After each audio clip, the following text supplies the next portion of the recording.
So, what's up may mga idol yun, no? Hindi na naman po tayo. So, meron tayong gagawin ngayon na panibago sa video to. Mamili lang tayo ng mga stars or bomba na mapipindot natin. So, yan. So, ang tricks na gagawin natin ngayon ay mag-iiba tayo ng pagpipilian. Okay?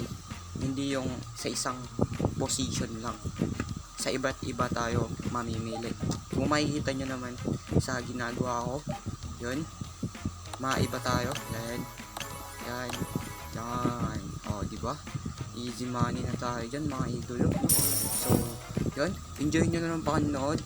At pag nakita nyo ako nanalo, please like, subscribe, and comment down below kung ano pa ang gusto nyong makita sa susunod na video nito. Okay guys, thank you. So keep watching.